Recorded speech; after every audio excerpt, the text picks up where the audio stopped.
Hi, welcome. Thank you so much for tuning in to today's exciting LinkedIn Live session. The future is now, exploring AI, automation, and innovation in healthcare and business. Our focus today is a force that's reshaping every corner of the world, the powerful, promising, and thought provoking realm of artificial intelligence. No longer confined in the realm of science fiction, AI has permeated mainstream sectors such as healthcare, education, finance, and transportation alongside the tech hubs.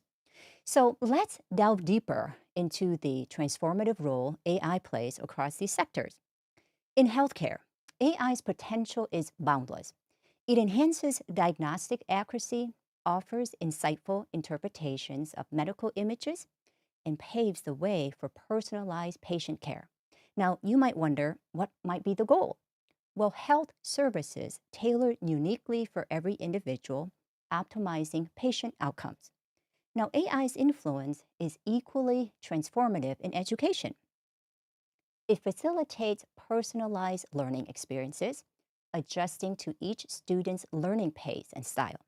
AI's tools can also identify struggling students, ensuring that everyone receives the support they need when they need it. Now, in the financial sector, AI is like a super fast, highly efficient worker. It can go through lots of data really fast, which helps us make better decisions and spot any fraud or risk more readily, making things more secure for everyone. Now, on the transportation front, AI steers the advancement towards autonomous vehicles, promising safer, more efficient journeys and reducing human error in traffic management.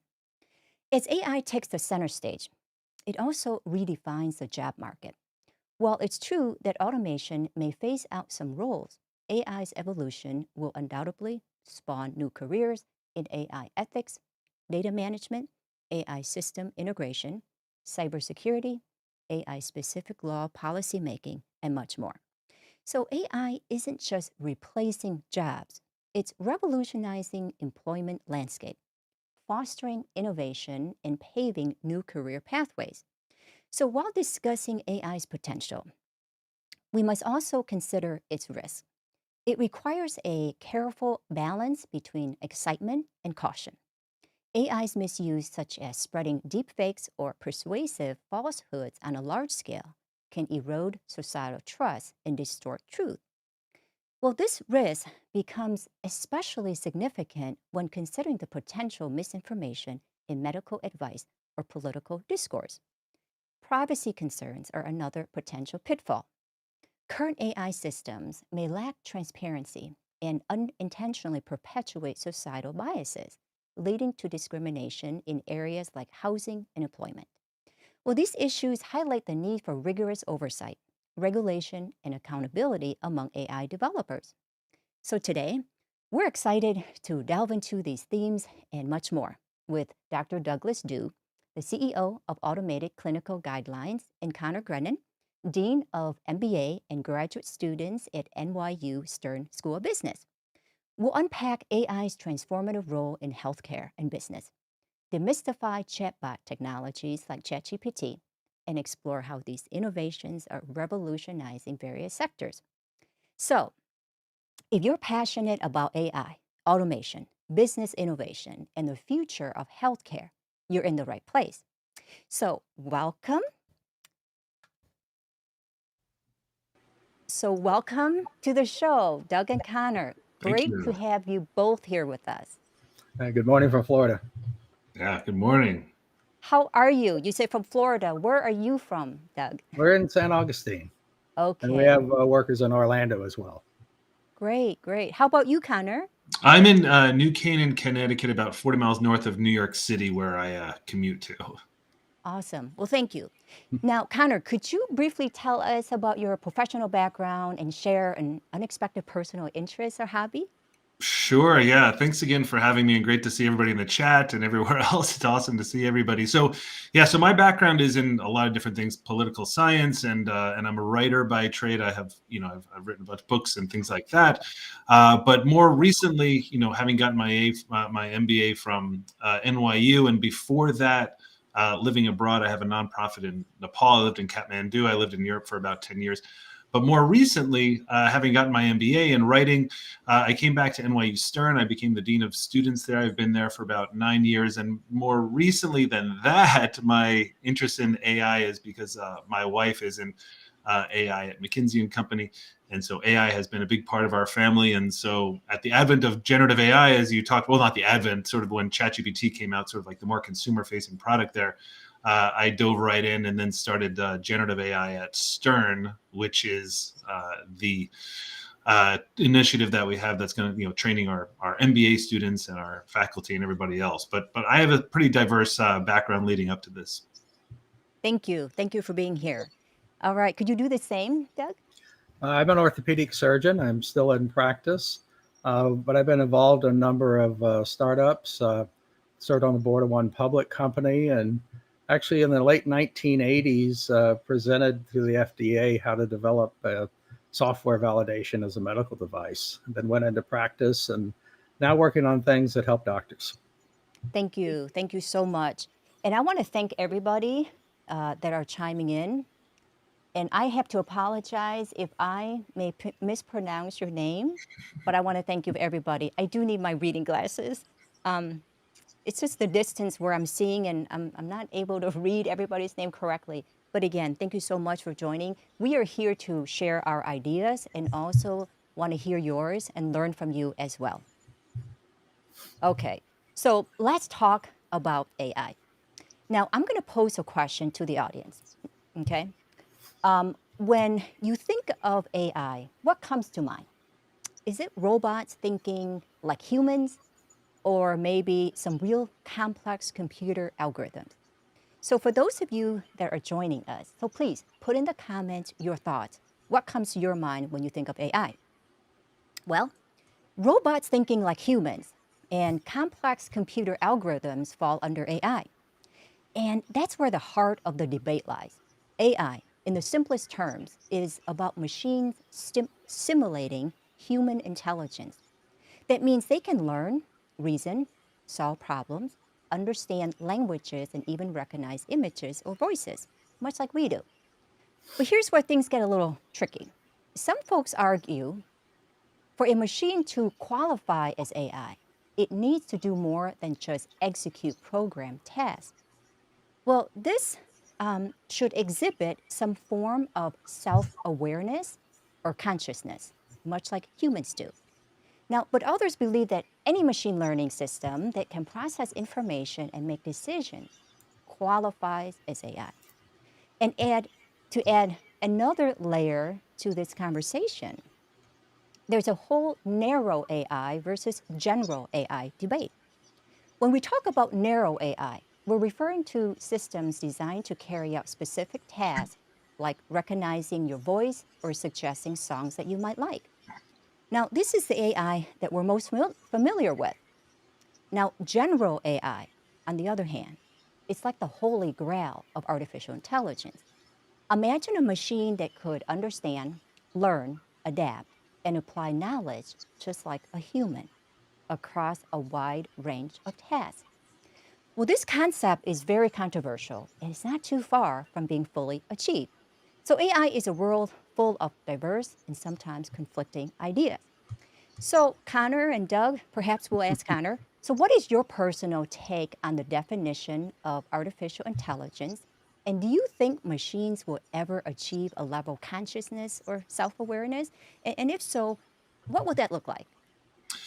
Yeah, I think it's taking a turn that none of us really had anticipated when these large language models came out. So when we think about ChatGPT, that's what we're talking about, a large language model that essentially just predicts text, right? So it kind of predicts just the next word that's coming. But I don't get too caught up in that because this is not something that you have to have any technical background to use. That's the really startling thing to me. So when I think about how, so I train companies and I train people on how to use this, and I talk about it like an iPhone almost. You don't have to sort of understand the underlying software of your iPhone. You're just ordering Ubers and Starbucks and booking flights and things like that. So when I think about where AI is going, I'm as surprised as anybody else, mostly because this has gone from something where it just seems to predict text and sort of sound like a human to really, really sounding like a human, to the extent that you can't even really tell it apart from when you're speaking to a human or when you're speaking to ChatGPT. And in terms of what you were talking about AGI, artificial general intelligence, and whether something would ever become truly sentient, I think this may be the model that we do it with. In fact, there was a research paper put out by Microsoft researchers, and this isn't, people on Reddit just, speculating, but called Sparks of General Intelligence, where they realized that the difference between, for example, ChatGPT 3.5 and 4 was so alarming, because when you put a problem to 3.5, for example, a slightly older model, and you took this thought experiment around, you had a laptop, a book, 9 eggs, a bottle, and a nail, and how do you balance them on top of each other? And Chat 3.5 was like, okay, put the nail and then the bottle and then stack the eggs on top. It just didn't understand the concept of stability and everything else, because it's a text-based linguistic model.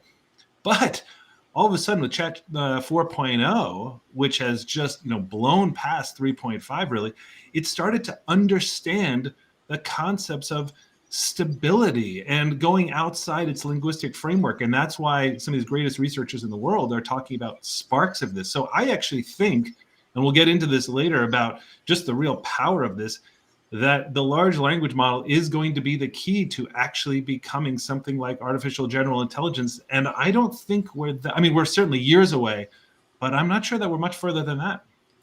Yeah, thank you. Thank you so much. So what do you think, Doug? Well, I think it's in bits and pieces. And what I mean by that, our work is actually in expert systems, where you teach a machine to have a conversation.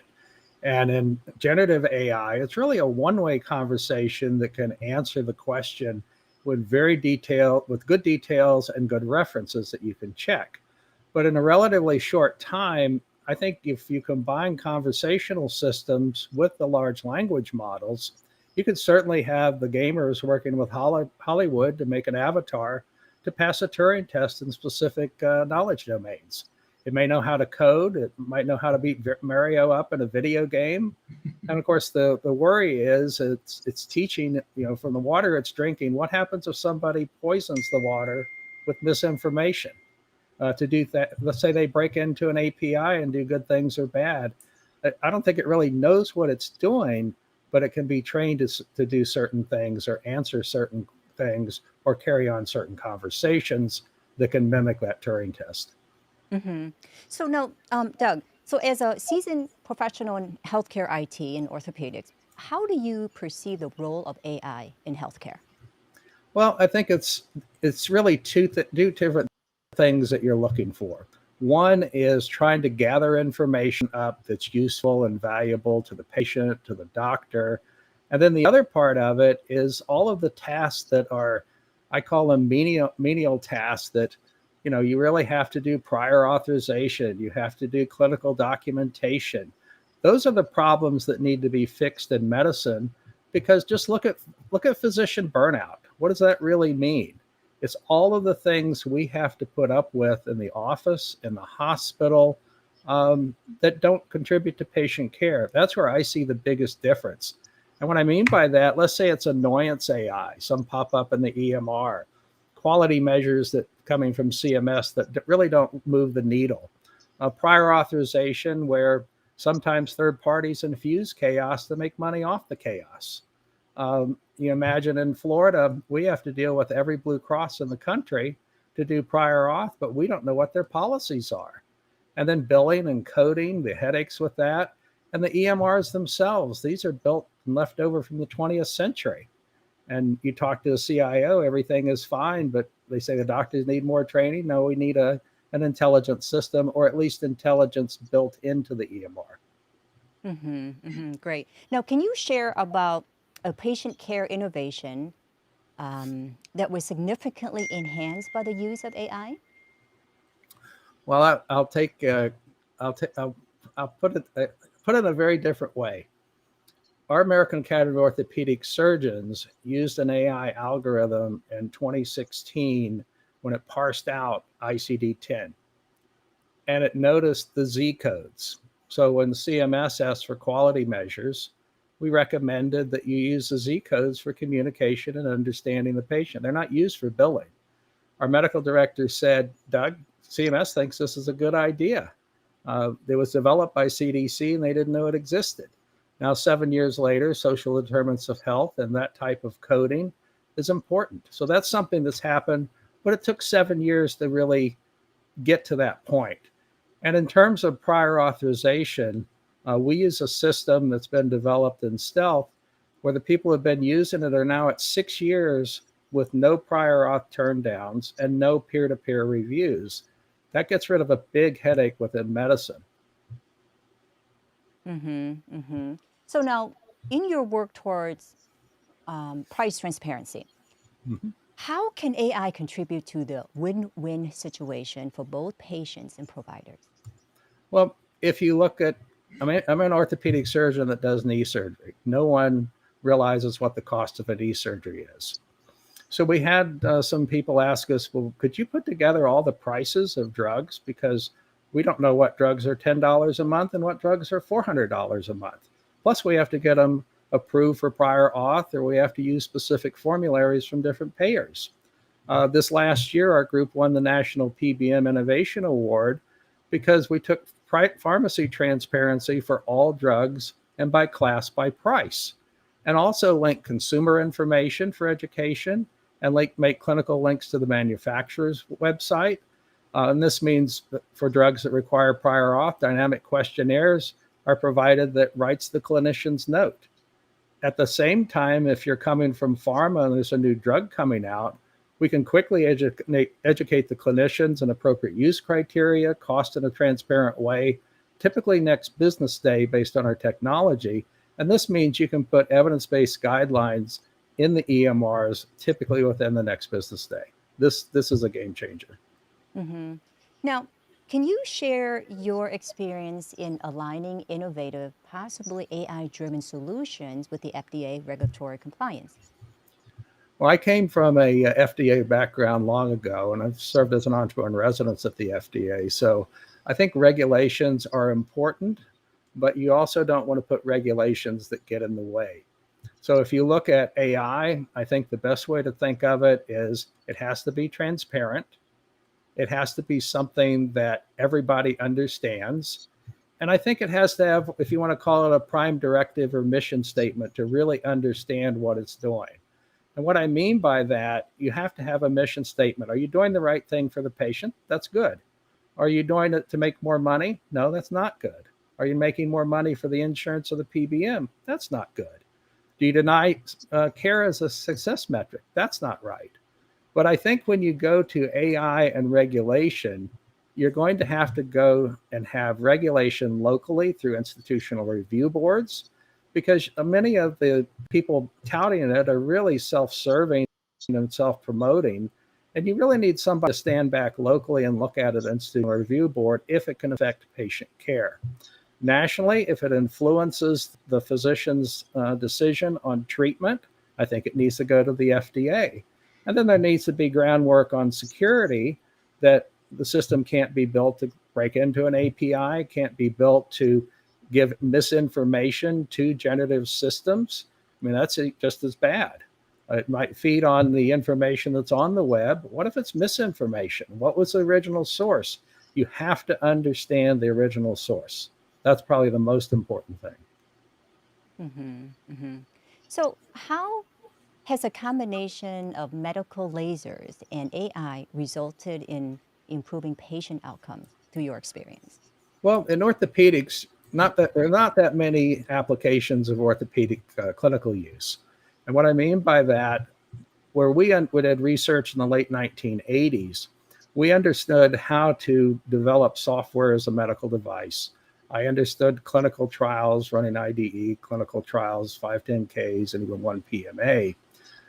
But that information needs to be documented. And where the biggest difference in medicine and orthopedics with lasers, we actually put markers on implants to track those implants. So all of those ID numbers are laser engraved. I helped work with that company many years ago.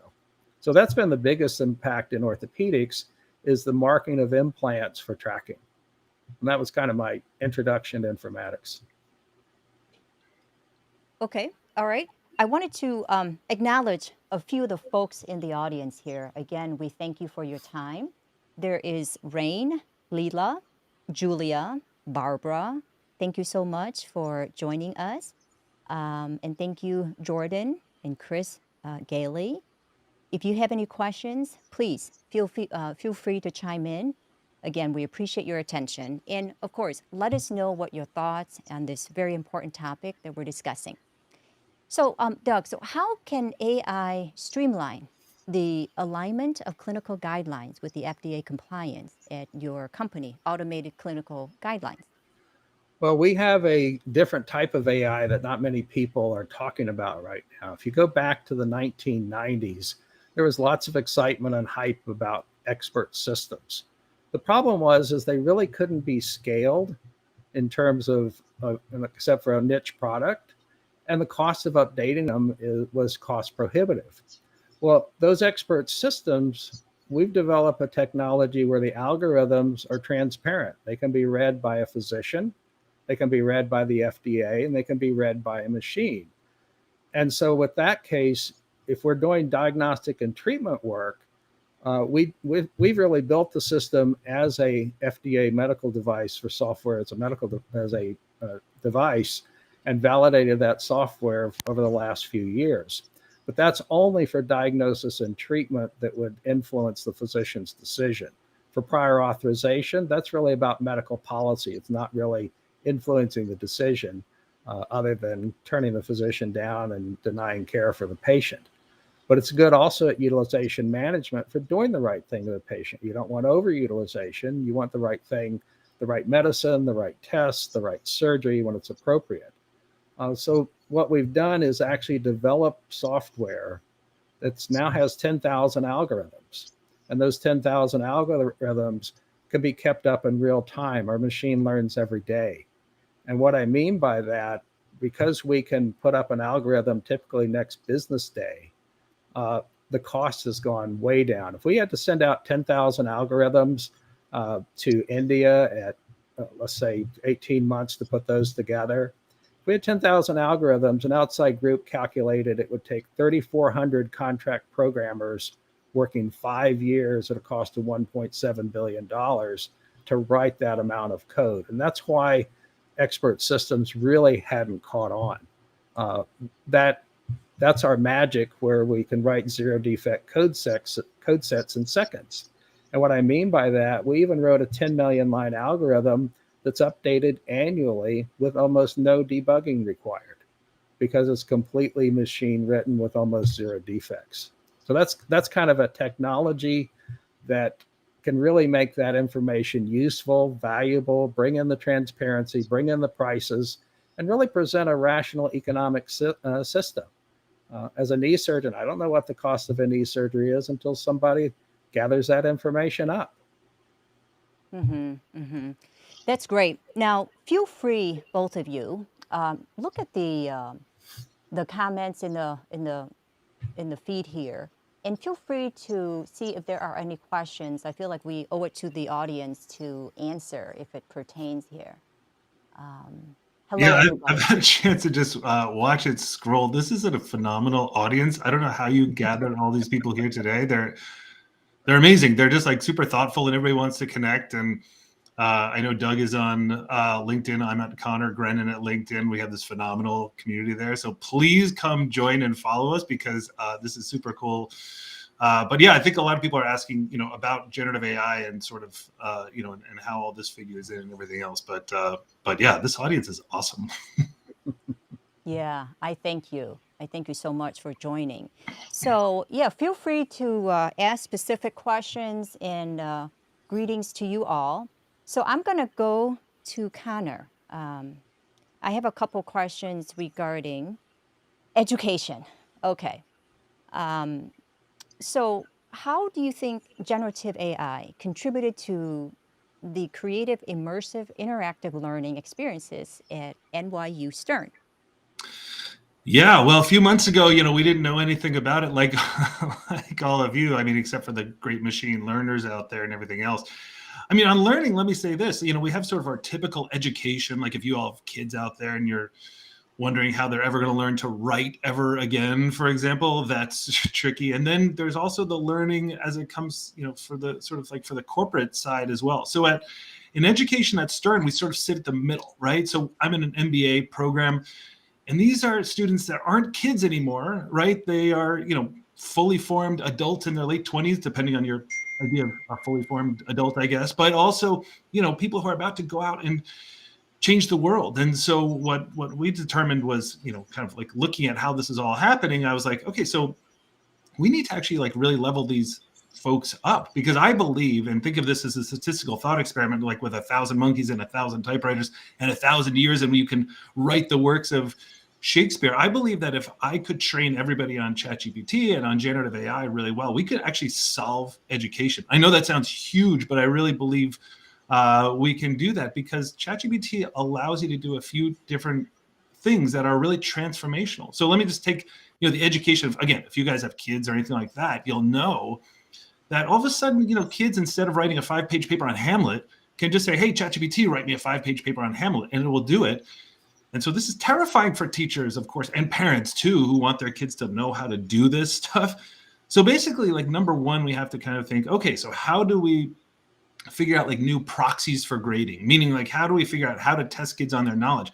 And I think we're actually at a really exciting time. Maybe writing a 5-page paper on Hamlet is not the best way to teach kids about Hamlet. Maybe it's, hey, go back and like, learn with ChatGPT and then come into the classroom and discuss. So on that front, on the education front, what's so interesting about that to me is just the sheer experiential learning that we can do. So I have a YouTube channel which just sort of like does like a lot of fun stuff around ChatGPT, and just a very recent one I was talking about this specific topic because I have a 14-year-old son, and he's like, oh, I have all this stuff on education on German immigrants coming to New York in 1885. And he's like, it's kind of dry. If you've ever read about that, like, and I see, so we have some people from Germany, super interesting, but also the way it's written about is dry. So all of a sudden he created a German immigrant and said, tell me what you're seeing. What are the sights and sounds around you? Where are you going right now? Where are you staying at night? And he followed the German immigrant in 1885 going around New York City. And, parts of the cell, I always thought parts of the cell would be really, really fascinating. So, but not in a textbook. So I turned them into Marvel characters, and I had them do this epic battle with like the villains of viruses and things like that. So I think in terms of education, that's where we start. We start with just making it more interesting and more experiential.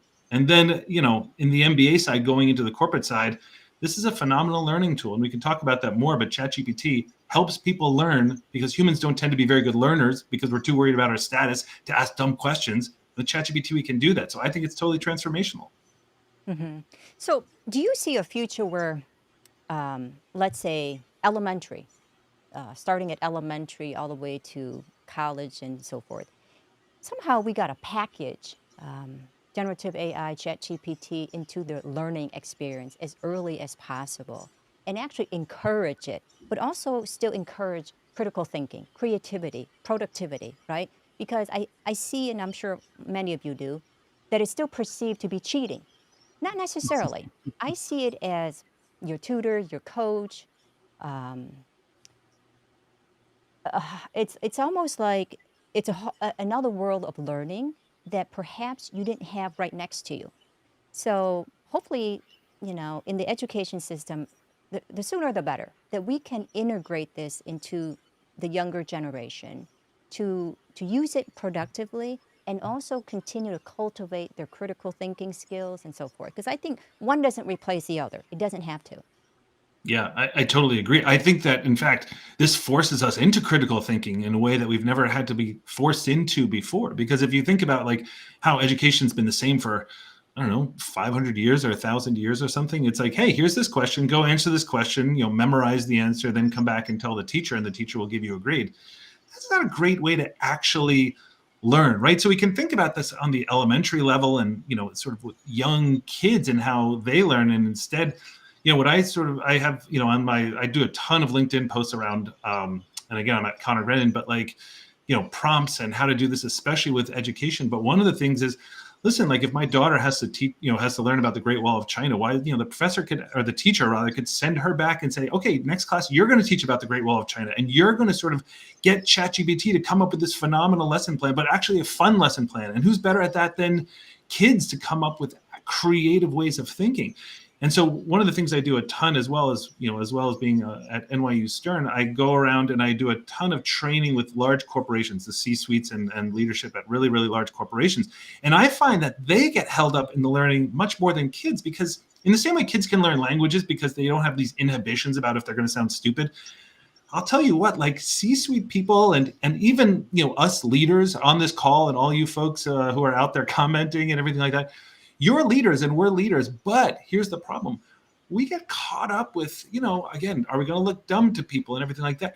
Kids don't care about that. So here's the phenomenal thing about ChatGPT. As I sort of alluded to earlier, humans are terrible learners. We're terrible learners because if I was going to ask somebody a question about what an API is, and they start explaining it to me, they'll say, oh, well, you know how the internet works? I'll be like, yeah, I know how the internet works. And then they'll say, okay, well, imagine that, and then they'll start explaining it. But the fact is, at the end, I'll know a little bit more. But if you gave me truth serum, I would have said, actually, I have no idea how the internet works. And they'll say, oh, well, it works in protocols. I'd be like, I actually don't know. And at some point, they're going to be like, Connor is an idiot. And they're never going to talk to Connor or Brendan again because they're going to think this guy asks a lot of dumb questions, right? So my relationship with that person is more important than learning that information. ChatGPT does not have that judgmental bone in its body. So in fact, what kids do really well is they're like, actually, I don't get that. Actually, I don't get that. And then can you explain it in an analogy using balloon animals and then make this into make the parts of the cell into a circus and teach me that way.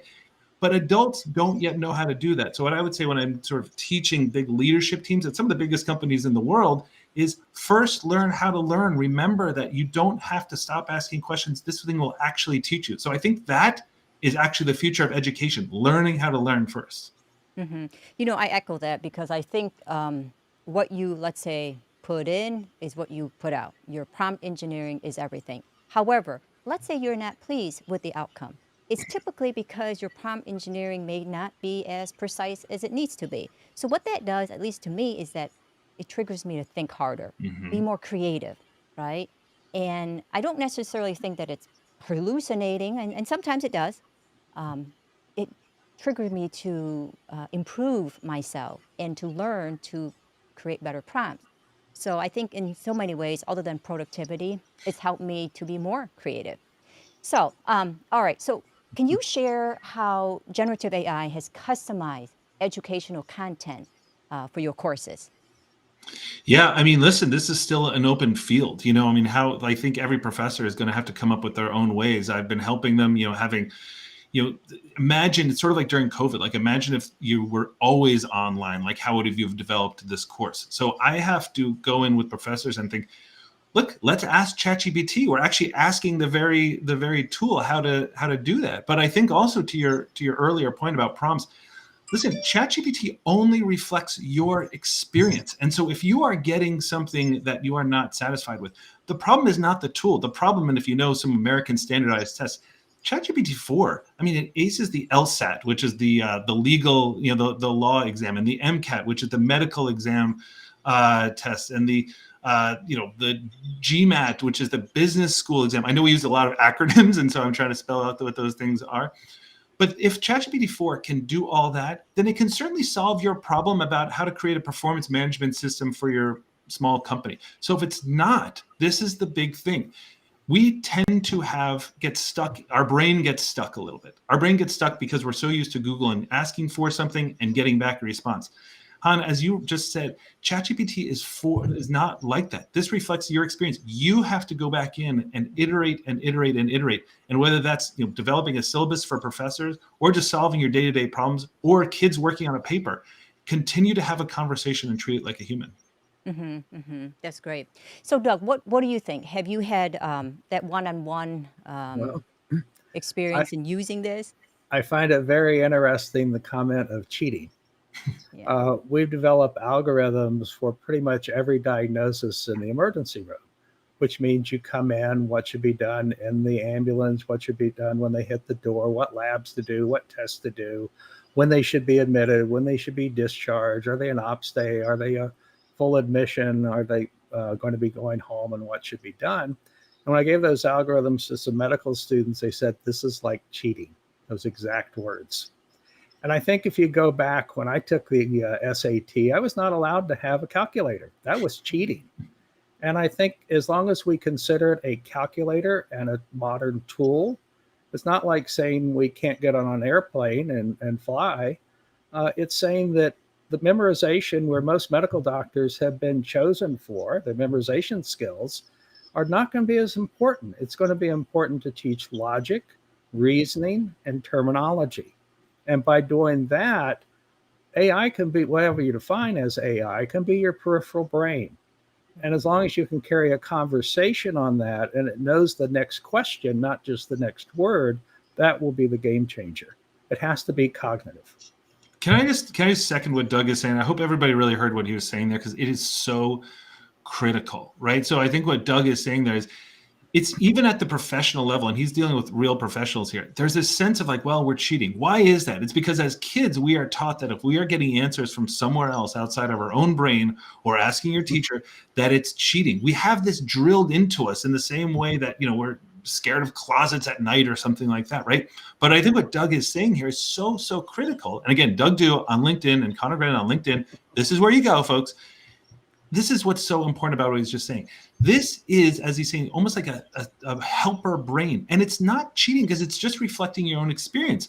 This is where you would go for, if you're sitting around brainstorming, right, with two other people, invite ChatGPT into that conversation. It is the most phenomenal brainstorm. But also what Doug was saying was around menial tasks. Let this thing do your menial tasks. There is nothing to say that being, a doctor or an educator or a marketer or anything else requires you to keep doing all your menial tasks. Figure out how not to do that. And I teach this whole framework around this kind of thing, but just, there's an efficiency play here, where if you just say, hey, ChatGPT, write this email to my boss and explain why I need 6 more people working for me, ChatGPT will do that faster than you can think. And it doesn't even know who your boss is, or who you are, or what you're working for, or why you need 6 people. And it will craft the most beautiful and compelling email. It's surreal. And the more information, Han, as you said, the more information you give it, the better it's going to go. But I really encourage you to follow Doug's advice there. This is not cheating. All this is doing is helping you kind of free up your prefrontal cortex to actually do critical thinking. And then let's make subservient those menial tasks. Let's outsource them to this tool. Absolutely. How can you cheat for yourself? Because I feel like when I do use it properly, it's actually improving my overall, not only productivity, but my creativity. I'm starting to think bigger. Like before, there's certain tasks that, I just don't want to deal with. It's just either repetitive, or perhaps you don't have the skill. Suddenly, you can overcome that, and then you end up spending the time to nurture your creativity, right, back to the soul of your work, of what you're meant to do. So yeah, I think we have to kind of change that paradigm, that it's not cheating. Yeah, and I love that you say creativity. I think that, you go back to the original question of where do we think AI was going, and I think we thought, the people that will be safe will be like the creatives and everything else. I'm not saying this thing is human or it is creative, but it acts human and it acts creative.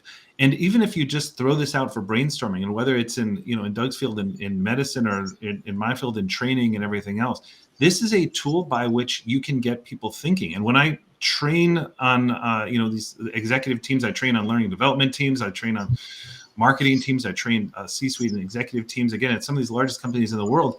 Here's the thing, Han, and you just mentioned it. Try to be creative first, because people get locked into their way of working. It's like, well, it has to follow this pattern. This is why kids are so good at it. Kids are like, whatever, let's just try to sort of, see if we can write a poem about vampire butterflies on the moon. They don't care. And that creativity really sparks some incredible productivity. That's great. All right, so how are you both planning to further integrate generative AI into, let's say, business education or medicine? So Doug, do you have any ideas? Well, I think generative AI is good at writing letters, appeal letters as an example, but you have to be careful. What happens if the x-ray report on a knee before a knee surgery for prior auth has the same answer for every orthopedic surgeon in the country? That's fraud. So you have to look at your sources. It has to be individualized to what you're really doing. And again, check the sources. I think that's the biggest problem and the biggest advantage of it. I mean, I have a son who's a producer in gaming, and they look at it completely different. They look at it as it's going to help the coders. It's really going to have a lot of coders lose their jobs. And they, we talk about APIs in medicine. They've been doing it for decades, and we're kind of new at it. When you give that as an example, many of the people talk about APIs as being so important, and then this, that, and the other. I was never good at poetry in undergrad. I hated poetry because I didn't want to do it. It wasn't my interest.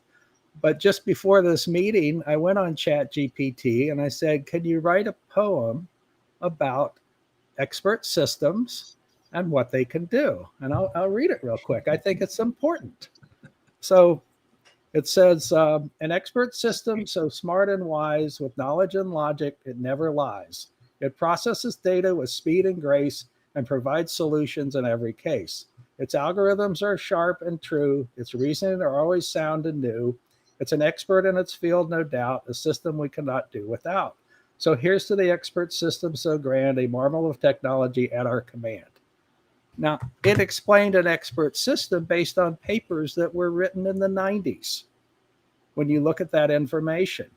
But yet it put it into a poem.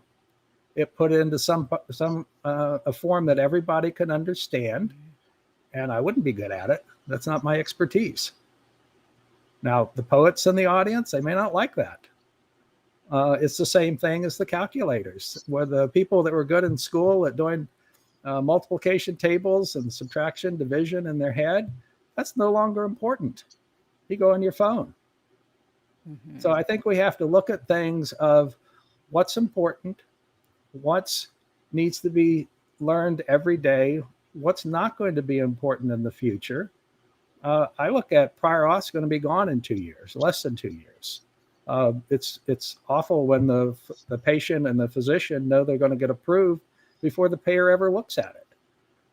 And that's to me is the biggest breakthrough in medicine. It should have gone away long ago, but not even just these 300 policies for a payer. It can now apply to all 70,000 diagnostic codes. So you can actually scale that utilization management to 1 billion office visits, 70,000 different diagnostic codes and treatments, and suddenly the memorization goes away.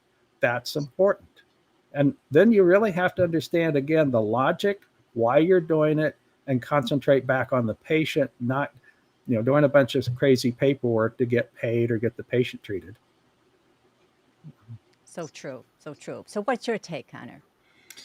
Yeah, I mean, there's so many directions to take it. I would say that, I guess when I do trainings on this at the larger corporations and everything like that, I really try to steer people away from thinking about generative AI and ChatGPT as just a tool. Meaning, a lot of folks are just saying, well, we want to use this and talk to our data. And don't get me wrong, like that is a needle mover. That is a profound impact on industry. How you can take your own data and analyze it and talk to it in natural language for yourself internally, for clients and everything else. But what I talk about, and again on LinkedIn, I do a lot of this around marketing and learning development and HR and everything else. This is a chat. I will say generative AI and ChatGPT specifically is an augmentation of your own experience and your own intelligence, and that is why it is not a tool. Google is a tool. Google and Salesforce is a tool. Salesforce is not an existential threat to humanity, though. I mean, this is the power of this thing that we're talking about. And so what I talk about when I'm dealing with teams is, tell me, first of all, what are the biggest 3 things that take up your day? And let's see if we can't condense them. So in learning and development, they're building a lot of curriculums or training workshops, and we can condense that from 60% of your day down to 10% of your day. In HR, it's job descriptions and building those things out. We can take that from 50% of your day down to 15% of your day.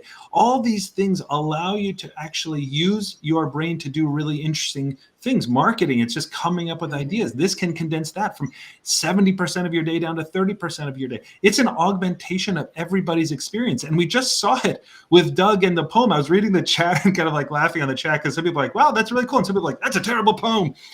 That's the point, people. That is the point. It augments what you are. So for example, if I am also not a poet, Doug, but if I was trying to sort of figure something out, like write a poem, to me, that's a pretty good poem. Or if I'm trying to figure out how to write, how to do a marketing campaign for a health and beauty company in London, which I helped them create, I'm going to get like 2 levels deep into ChatGPT and be like, wow, this is really interesting information. If you are a chief marketing officer, a CMO in a health and beauty company, you'll be at the level I'm at and be like, this is really elementary, rudimentary. This is not interesting, because it's reflecting your own experience and not your intelligence, but your intellectual curiosity.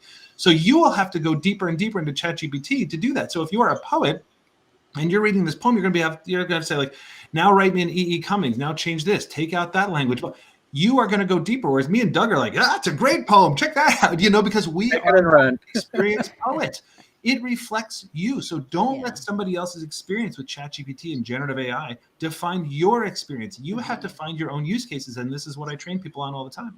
Yeah, I echo that. For instance, I'm not a poet, but if I were to get the results the same as Doug did, if I didn't like it, like you said, I will go deeper and deeper. I may tell it, give it an angle of Hemingway, or to be honest, I'm not a poet, so I don't know, but I would tell it to provide me different iterations to capture the output that I'm looking for. Okay. So now every time that I do this, it requires critical thinking and it requires me to think about what is it the ideal output that I want? And then I also insert my own insights to it. So to me, like I said, it gives you what you provide. It's all in your prompt engineering. The better, concise, and so forth, you're more likely to get better results. So I want to echo what you and Connor are both saying. So thank you. So now, could you share how generative AI could be supported with your mission with the next generation NEPO? I know you worked on that a bit. Yeah, thanks for asking. I'll be quick on this, but I do. My passion is Nepal, right? So about 15 years ago, I was out in Nepal and I started an organization called Next Generation Nepal, which rescues trafficked children and reunites them with their families. And so that is my passion. By the way, if you ever see a photo of me getting an award from the Dalai Lama, folks, that is real. It's as crazy to me as it will be to you. Trust me, but that's not a fake. I don't want people saying it's a fake. It's not a fake. But anyway, so we're out in Nepal and we're doing all this. And when generative AI came out, I started thinking, we have this moment in time. So often it's, the rich getting richer, the poor getting poorer, the digital divides, dividing us and everything else. And we were saying earlier today, and Han, you were talking about this as well. This is the thing. We have an opportunity to really bring people together here. We have an opportunity. If you come from, are living in a wealthy community and it's, you grew up and maybe were able to have a tutor or something like that. I'm sure that there's a ton of people like me growing up that we couldn't afford a tutor growing up. ChatGPT is a phenomenal tutor. I'm thinking about the actual use cases for people, the young kids living in Nepal and everything else, who all of a sudden have at their disposal this incredible tutor, both in language, physics, medicine, everything else. So that's one huge thing in Nepal. The other thing in Nepal, and I go out to some of the most remote parts of the world, in the Himalayas. So these are places where literally there's no roads. They've never seen a wheeled vehicle in their entire life. And I walk from village to village, finding families of parents. This is Next Generation Nepal's work. So that when I get out there and I used to take out a digital camera and I would do this and they wouldn't even know what I was doing. I would show them the back and they would look at their face and they wouldn't recognize their own face because they've never had a mirror in their life. This is the kind of remote place I'm talking about. But Han, when you think about what this can do, and this is Doug's realm too, I'd love to hear Doug's thoughts on this, because now all of a sudden it's not perfect medical advice, but if you can give them access to places where doctors cannot go and say, hey, these are my symptoms, and forget about when it becomes multimodal, even right now, these are some of my symptoms, what can I do? And have a doctor, and I'm using that term lightly, Doug, because Doug has worked very hard to get that get that affiliation. But when you can put this in the hands of people who do not have medical attention, to me, that is a game changer in generative AI. It's a real matter of life and death out in a place like Nepal. Mm-hmm. What's Well, your take? I'll comment on that. We actually have designed the system for other countries as well. When the calculator of medicine, you go in and look at all of medicine, it's de-identified data, so therefore it can cross borders. But it also has Google Translate on it. So it's in over 100 different languages. So if you're going into Puerto Rico, as an example, everybody's trained in English, but the front desk people may not have those skills and have to translate it into Spanish. If you look at countries in Africa or South America that need intelligence in medicine, We built it for that specific purpose, that it can go into any country and suddenly bring the level of education at the point of care to a much higher level. But yes, it's extremely important. Hmm. There's a question here on Medicare. So can we take that? Curious to know how Medicare audit process might deal with AI. What is your take, Doug? Well, I was in the leadership of the Florida Orthopedic Society when the CERT audit came to Florida and said 75% of the total knees were not medically necessary, and actually presented to the Medicare area contractor the new protocols. That's actually what pivoted us from diagnosis and treatment to medical necessity criteria. Because we can use that same engine for diagnosis and treatment, we can meet medical necessity criteria for Medicare.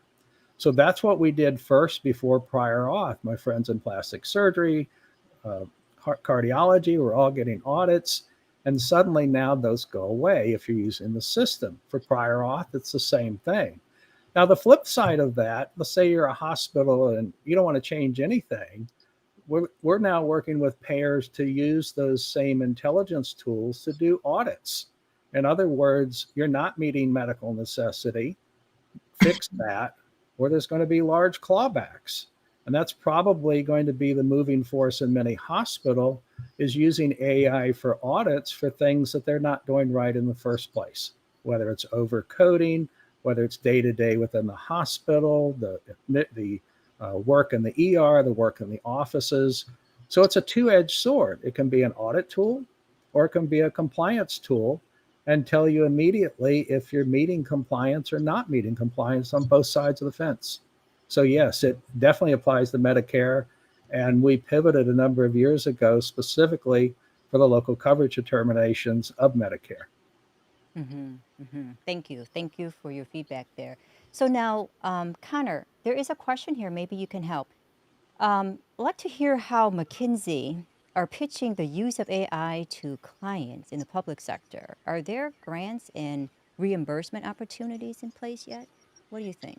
That's a good question. I don't know. I know my wife is at McKinsey. I mean, I know McKinsey does an absolutely phenomenal job in this space. Well, I kind of have to. I mean, I don't have to say it, but my wife is in AI at McKinsey, so I'm going to say it. But I actually also know that they really are doing an amazing job, and I think bringing it in. I've had a lot of conversations with some of their top folks around all this and how they're doing that. In terms of the actual like inner workings and what they can do, I don't have tons of insight around that. I just know that when we are there's so many different approaches to using generative AI in different companies. And again, sort of like when I'm going out, I have a YouTube channel around all this, kind of talking about the different use cases as well as the LinkedIn examples on my LinkedIn and everything else. What I'm finding is that the use cases are going to be so different from everybody. So I think that a lot of companies will expect generative AI to come in and be layered on top, and then everybody uses it. And I just don't see that. I mean, I see how you can use it, but that feels like a very base level. It feels like you're putting in Salesforce, and Salesforce is going to replace this. And so that old software is taken away and everybody just has to learn on this new model. And that's just how you do it. That's like a train on the tracks. This does not feel like a train on the tracks to me. This feels like an all-wheel vehicle where you can go wherever you want and do and explore this entire world, not just a train on the tracks. And what I mean by that is that it's going to be different for not just every company, but every department in that company and every individual in that company. They are going to be able to use generative AI as long as they can understand that it goes beyond just what Microsoft and Google and everything are going to be putting into your email. I think that's all the table stakes. I think that's all the tools where in Excel you're going to be able to write in natural language, and in email it's going to auto fill all this stuff for you. Those are all great, and that's more like a tool, right? So, but that's not what we're really talking about. What we're talking about is this generative AI and as it exists right now, and it's even in its early days. In order to fully take advantage of it, and it's sort of like what you were talking about earlier, you have to understand how to have a conversation and make your work more productive. Only you understand what's holding you back in your work. And by the way, these are not even things that you think about holding you back. You just naturally go into your work and you spend the first 3 hours on emails, and and especially by the way, I train in a ton of giant healthcare, some of the biggest healthcare companies in the world. I go in and I train their senior leadership on this, because healthcare is huge on this. There's so much to do, so much paperwork, so much everything else. And as Doug was sort of saying, as soon as you start automating all of these things, it actually frees doctors up and other administrators up to do the work of interacting with people and the stuff. Like, think about it. Medicine is just a function of people getting hurt and coming to somebody else for help. That's what it boils down to. And when you allow doctors who are fantastic at this, and orthopedic surgeons and everybody else, to automate some of those menial tasks and to actually spend more time on the patient, that's where it really is a game changer. And that's what I would extend across every single function. Think about what you do in your work and ask ChatGPT how it can help. And I think the answers will stun you. Mm-hmm. You're absolutely right. It's so personalized. I ask myself often, like, what is my pain point? What is it that I'm trying to do, but I struggle, right? Or what is it that I hate doing? So from there, I said, well, ideally, how do I want this to be? So then, I asked ChatGPT to help me ways. And again, it's a good baseline, but it all depends on how you ask, how descriptive. Again, it's in your prompt engineering. That's everything. And now that there are plugins in ChatGPT, including Wolfram, which is the everything in my book, right? It's a great plugin. If somebody knows Wolfram, keep exploring and learning about that. It's a lot of science, technology, and engineering. And then there's Baby AGI, Auto GPT, Hugging Face, Python, Pinecone. I mean, all of this, I know it sounds kind of foreign, but if you're going to be integral, it's good to have some level of understanding. Maybe you're not going to be a developer, but it's good to understand, because by understanding some of the capabilities, it will uncover of what it can do for your inefficiencies, right?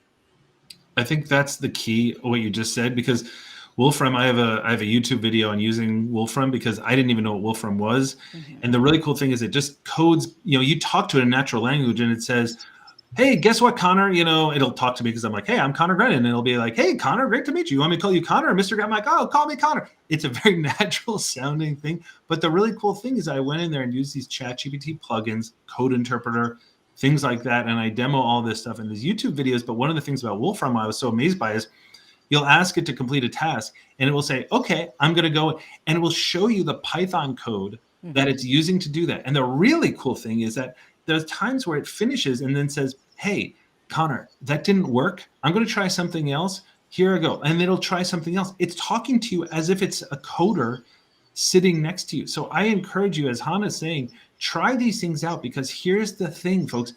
This is natural language, meaning you do not have to know anything. You just have to go and ask ChatGPT, who's the genius of all geniuses. Hey, I'm looking for an AI tool that will help me do this, or I want to do this, or how would I even think about this?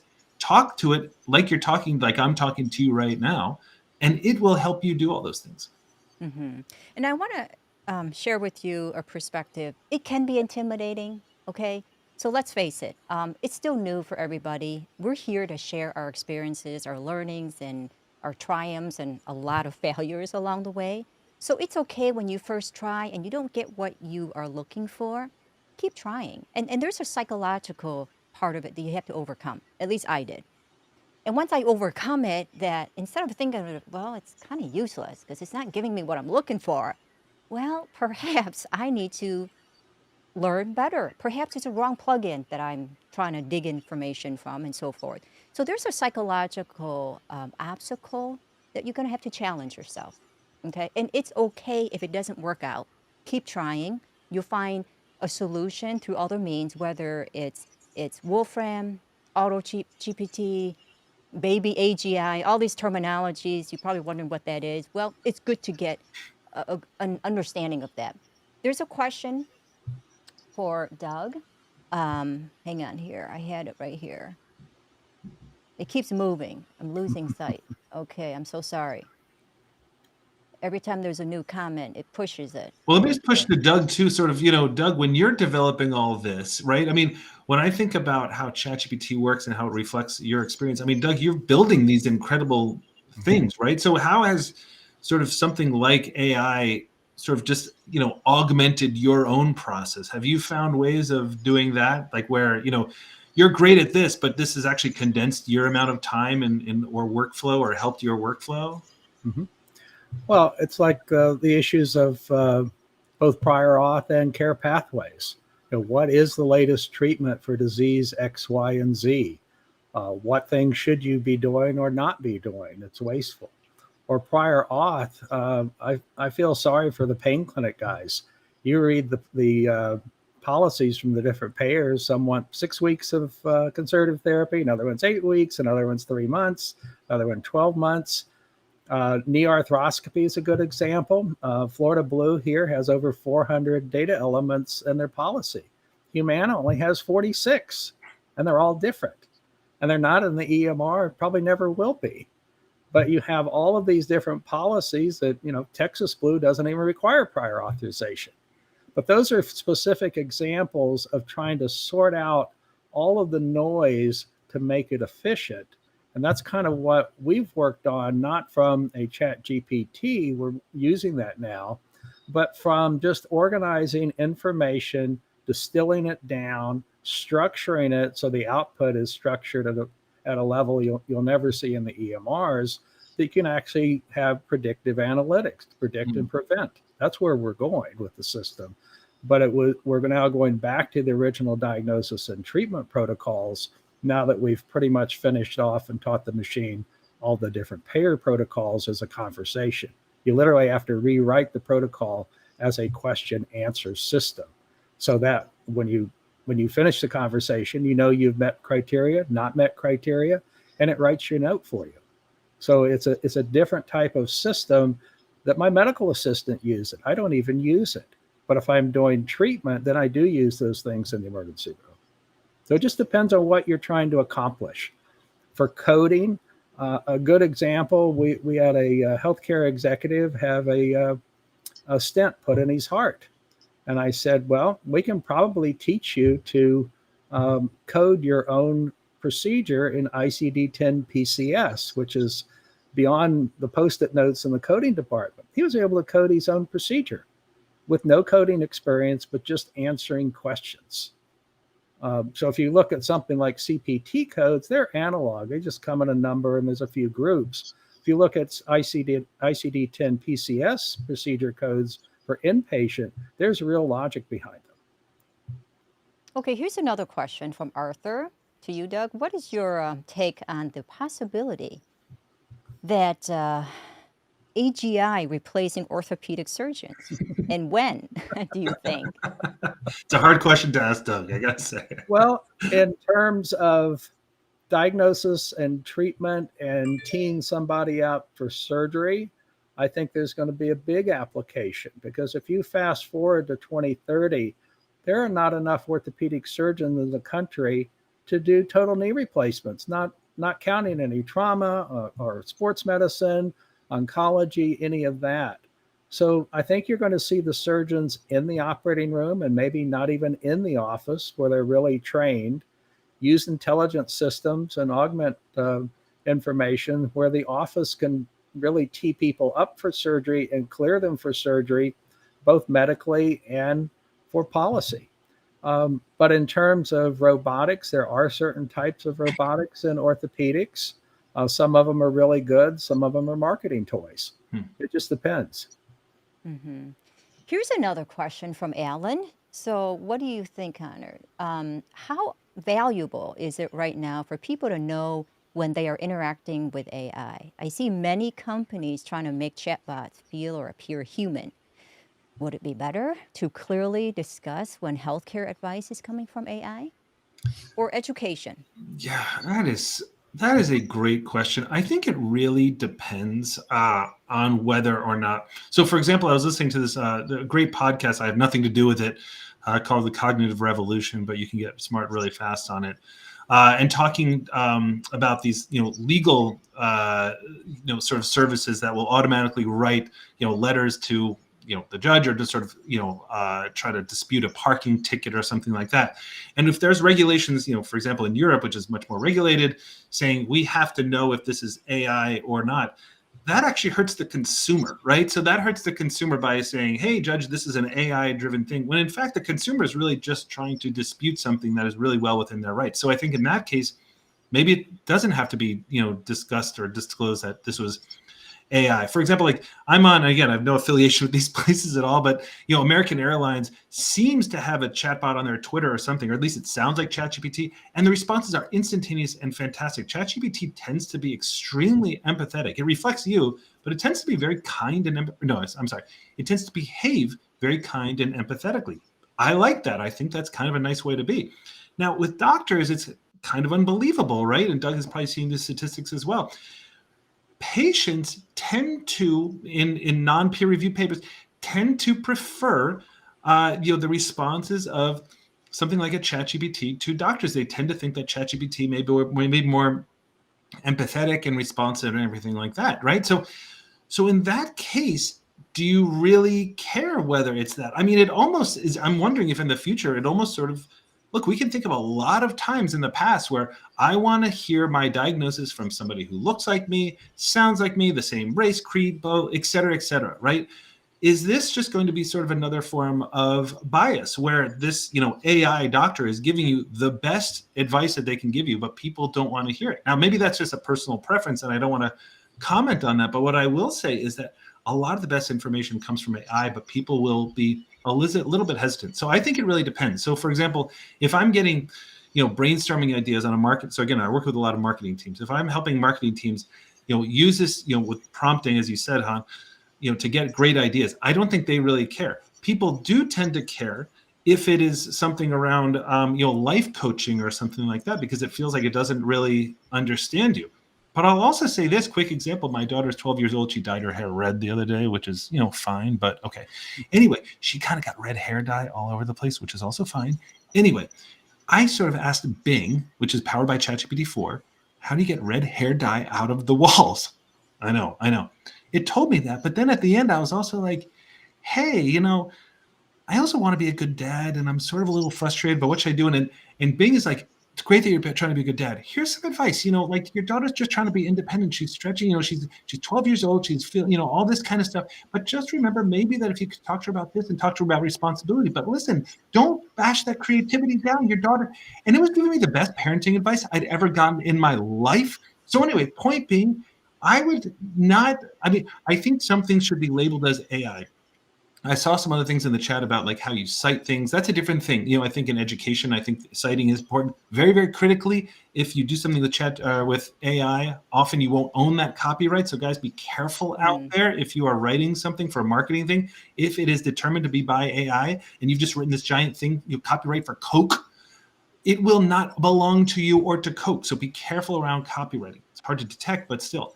I guess my point is that use AI responsibly in that way, but understand that people are going to want some of their information from AI and some of their not. But also, I don't think it should be a blanket statement of if it is done by AI, it needs to be disclosed, because I don't think that's always in the best interest, even of consumers. I agree with that. And also, the quality of your chatbot is contingent on what's under the hood, right? And under the hood, it's everything in the quality of your data sets, how well it's refined, tuned, cleaned up, and so forth. So that's something huge to consider. Because I know, Doug, if I could just sort of say, Doug had a great point on this. And Doug, sorry, Hannah, I just wanted to kind of get Doug's take on this, because Doug, you were talking about the critical nature of like how clean your data is. And I was wondering sort of like how you think about that. And if you could kind of like enlighten us on the importance of having, good data going into these systems, because I think a lot of people would be interested in that. Well, we go to trusted sources, whether it's CDC. The machine can read the Yellow Book in infectious disease and give information on all of the different countries that you might be visiting and what time of the year for that specific disease you need to be concerned about. It might have the testing for certain things, what your immunization should be. So you get all this information, get it from trusted sources. And that's probably my biggest worry about some of the ChatGPT. I think it's fine up to now where no one's tried to poison the water it's drinking from. But in the future, my worry is the hackers are going to go out and put misinformation. And if that information is used, that's why the references are so critical. But yes, we look at trusted sources of information. whether it's NIH, whether it's CDC. That's what we really look at. We look at FDA labeling. Those are real information with real sources. So that's where you really have to start from. But even textbooks have biases.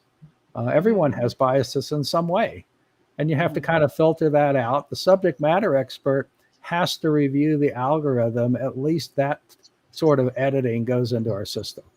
Well, even ChatGPT, right? It's not 100%. It Mhm. has its weaknesses. So even if you are trying to create your own chatbot, you have to recognize that. So let's take another question here. All of the content that LLM are learning from its original, let me just write it here. So all the content that our LLM are learning from its original content that humans have created, as an internet gets polluted by predominantly AI generated content, is there a risk of stagnation due to lack of sufficient and original content? What do you both think? I think the best example is look up Silicon Valley Bank if it was taught before it went under. That's a good example. It was never taught what happened to the bank, and it'll give a description of, hey, this is a great bank in Silicon Valley, and you should use it, and everything else, and doesn't exist in its current form. It's past form. So I think timing is everything. The data is everything. You really have to look where that information came from. And if you notice it came from a site that was dated in 2022, then you understand that output. But you have to understand where it came from and that the data is not contaminated, biased, or just plain in misinformation. Yeah, Mm-hmm. I think that's a great point. Sort of understanding where it's pulling its data, and then this question, I think it's from Prashant down there, is a great one. It's sort of almost more of a philosophical one, right? Like, what is creativity? And the internet, by the way, is huge. So I'm not sure we're going to run out of that. But I have also seen, and I think that people are seeing in ChatGPT 4, it starts to make to draw insights from each other. So for example, if you use any text to image type of software, so I use Midjourney, for example, and you say, make the Sistine Chapel as if it was balloon animals or something like that, it can do that. And I think that it could have generated that prompt itself. If you said, give me 10 really, really creative prompts, it can draw that. So I'm not sure that creativity, and by the way, I come from a creative background as a writer, but I'm also not sure that creativity isn't just drawing unexpected connections between unparalleled things. And that, to me, if that's the source of creativity, I believe that this can do that as well as a human. I mean, just look at the idea that, if you asked me to come up with 10 new, crazy ideas for, the next Pepsi commercial or something like that, and then you ask ChatGPT to come up with 100, it's going to do that much quicker than me. And I'm not sure that mine will be any better because I have a human brain. So I'm not sure that we are going to think of it. I don't know about thinking about it as polluting the environment. I think that there's, as Doug sort of referred to, there's so much bias on the internet already and so much junk on the internet already. I'm not sure that ChatGPT can't act creatively and actually expand our creativity. I do too. Here's another comment. Prompt engineering is a glorified title. It is just a way to ask questions better so you get better answers. It's true. It's true. But that comes with practice, right? The more you use it and the more that perhaps you don't get the results that you want, you're going to become a better engineer, prompt engineer, because that's how you would get closer to your output. So now here is one. How might generative AI revolutionize healthcare education by simulating rare and complex medical scenarios, allowing students to gain hands-on experience and develop critical thinking skills in a safe and controlled environment? So what do you think, Doug? Well, I think if you go back and look at searches, we all had to tailor our search engines to specific questions and make sure we were looking for the same thing. If I type in fibromyalgia today on Google, it'll come up with probably 12 15 million dollar 12 15 million searches.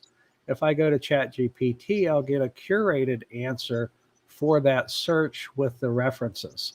In terms of education, I mean, patients and doctors go to Google all the time. Students go to Google all the time. But at the same time, if you look at that information, it needs to be curated. It's not really curated. Um, so I look at it for education. Suddenly you can get the information you need when you need it and be a trusted source. That's the key. Here's one for Connor. It says that let's not forget some existing challenges: access and equity, data privacy and security, bias and fairness, teacher training and support, and ethical considerations. We need solutions, and yes, we can find them. So, what do you think? I mean, 100%. I mean, like, I think in as I'm sort of watching the chat too, it's um, the ethical considerations are critical here, right? There's going to be a ton of bias. And as we're just saying, like references can be fake.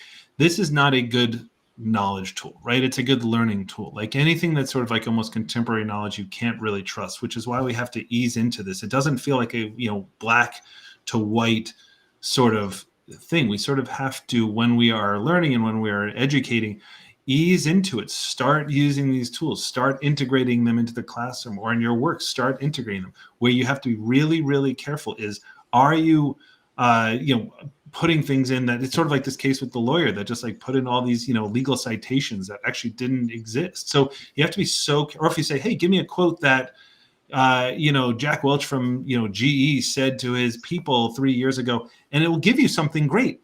What are the chances that he actually said that? I don't know. It's probably about 50-50. Now, ChatGPT 4 hallucinates on a very, very small scale. It's probably about 4% or something like that. So, but still, that's 4%. I would not go into a meeting and say, hey, I'm going to meet Doug Dew for a coffee. Tell me everything about it. It will tell me everything about Doug. Will it be real and accurate? Probably not, and I'm probably going to embarrass myself. So I think with ethical considerations, you really have to understand what's real and what's not and how you use it responsibly. And again, and I agree with some in the chat too, like with AI, it is always good to, reveal, especially when you're using it and everything else. But I think that if you're just using it in the same way you might use a brainstorming partner, that doesn't feel that critical to me. It does feel critical when you are talking about taking something wholesale and, putting it in as your own or something like that. Those are ethical considerations that I actually have pretty strong opinions on. At the same time, I can't control what people do any more than I can control if they're cheating on their taxes.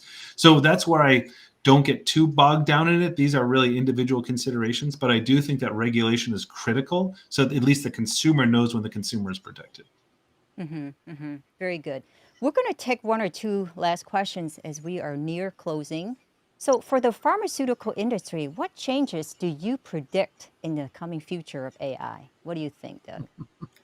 Oh, I think you're going to be seeing transparency that the PBMs may or may not like.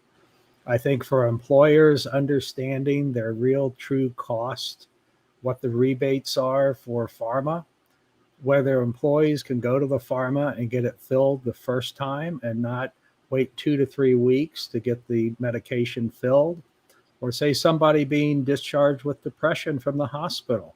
What if they can't get their important medications because all of the payers have different rules, even though the FDA labeling is the same? So I think you really have to look at it from a standpoint of what are you wanting to accomplish and go to that goal. And again, that's why I say any algorithm needs to have a specific mission. Thank And for you. pharma, it's getting the patient treated at the lowest possible cost, but appropriate care. And because in case of an employer, it's their money. Thank you. Thank you. So I want to acknowledge a response from Hannah. So it's more about how you use the answers. It's never been just about getting the answers. It's understanding them, analyzing them, and restructuring them. So absolutely, I echo that. So thank you. And another one, working with AI and using it speeds up massively of your work. This is from Pewell. So still needed to revise some and keep it safe for patients. Absolutely, absolutely. And then also another comment, in our education system, just a competition between individuals.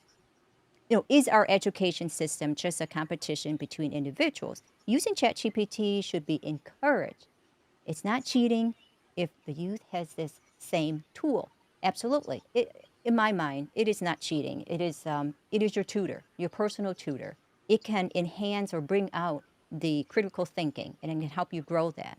So I think it's great. So we're near at the end. So I'm going to ask Doug and Connor a few more questions. So Connor, what hurdles do you foresee in the integration of generative AI in your areas, and how, let's say, how do you think you're going to prepare to overcome them? Yeah, so I'll just take.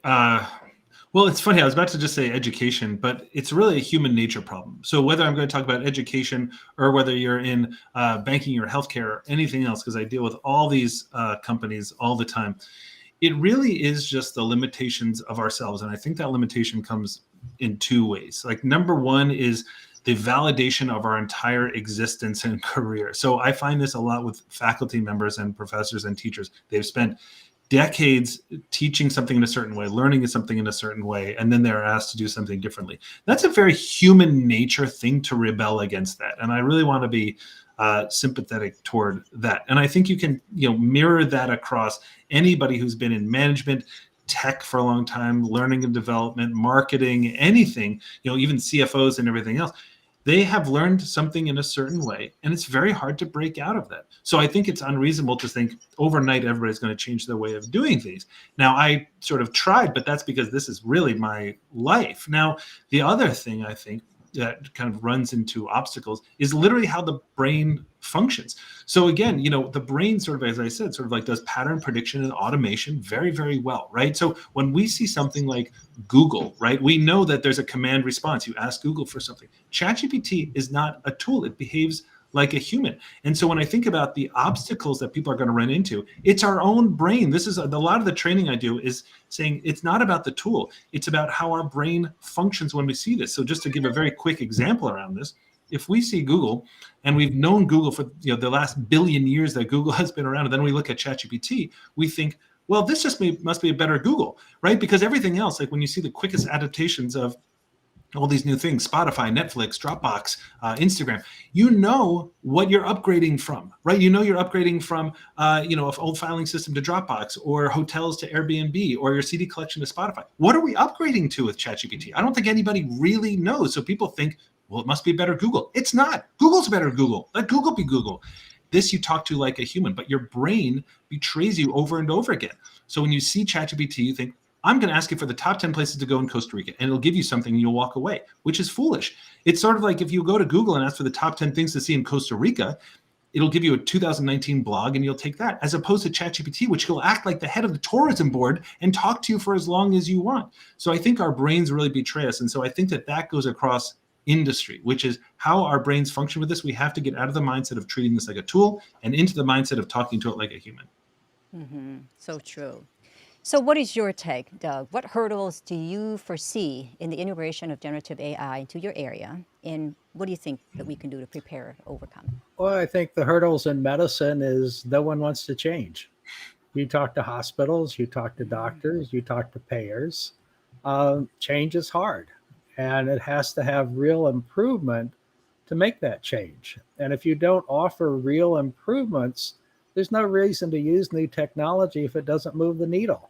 I mean, I look at it as the CMS performance, the quality measures. I served on our Academy Quality Measures Committee, but it really wasn't moving the needle. There was a test called a SANE score, which just has an outcome, patient-reported outcome. Well, in effect, every doctor asks that every day: are you better, worse, or the same? And it may or may not be recorded. So it has to be something that moves the needle, not a bureaucratic step in a process so somebody can check a box. So that AI needs to be useful. It needs to be valuable. It needs to improve the workflow, not make it worse. And it needs to be curated so we can have it as a trusted source. And going forward, I think this conversation a year from now will be completely different. Mm-hmm. So. Absolutely. Yeah, things are evolving so fast that next month we'll have a different conversation of its growth, further growth. Agreed. So, okay, so same question for both of you as we wrap up.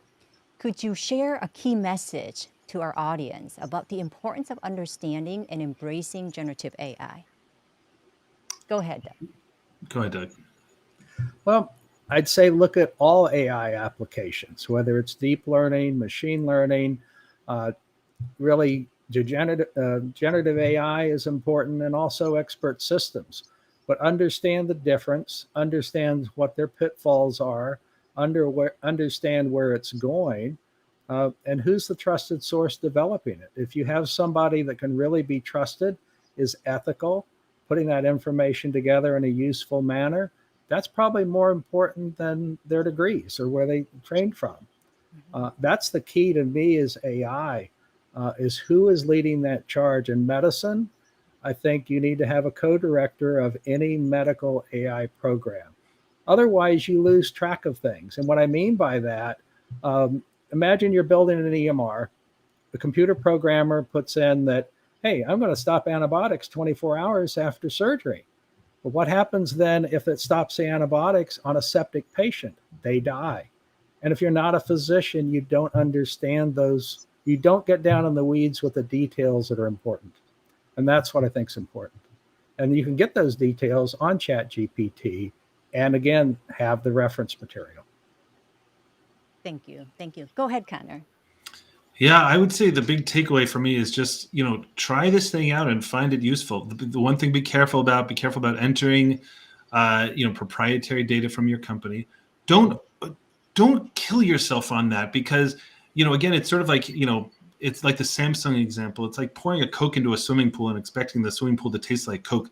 When you put in a data set, it's not like you put it in and as a library and somebody else can pull it out. That's not how ChatGPT works. So I don't want people to get freaked out by that.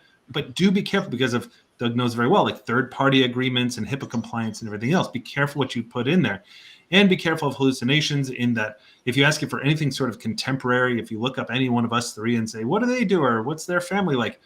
it may not give you correct information. But with everything else, just test it out. Again, sort of like on my, LinkedIn and my YouTube channel, everything. I just have a ton of just examples like, hey, here's how you use it. Here's what you do. Just try this, try this, try this, try this. And that's why some of these things went so, had millions of views and everything else because people are like, wow, well, I'll try that because it's that creativity. And I saw this in the chat as well. It's going to, if you're more creative with it, it's going to mirror you. It's linguistic matching. So this does that very well. It will match who you are and what you do. So if you want to be more creative with it. Mhm. Just try it out. Find examples. Try things out. Just test drive it. That's sort of how I think you get how you really move the needle on this. Thank you. Thank you so much for both of you, and thank you for the audience. And you can follow Doug Connor on their LinkedIn, and the description of their profile is on the event as well. And thank you so much for your attention.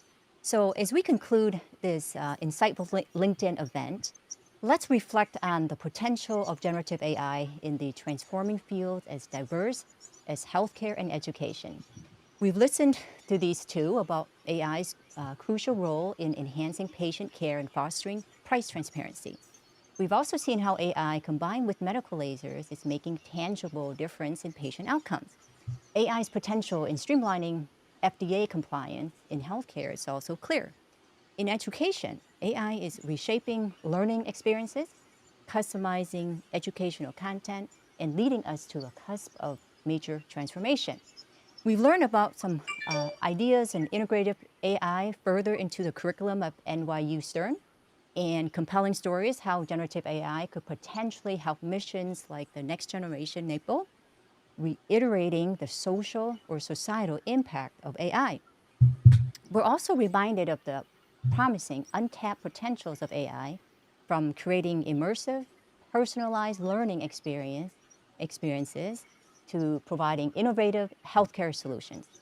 Again, let's not overlook the hurdles ahead, technological, regulatory, and ethical, that require careful consideration and preparation. So, as we part ways, I'd like to leave with a key message. Generative AI is not just a trend, it offers unprecedented power and versatility. Embrace it with excitement and with caution. Understand it and leverage it to the fullest. So, future topics on the LinkedIn Live is the role of generative AI in sales and marketing. Another upcoming one is overcoming AI challenges, navigating the psychological obstacles. Also, sign up using the link in the comment below to get notified of future topics and dates, and also potential opportunities to be future guests or sponsor on the show. Follow Doug and Connor on their LinkedIn profile And thank you so much for your participation, and we look forward to having you join us in future events.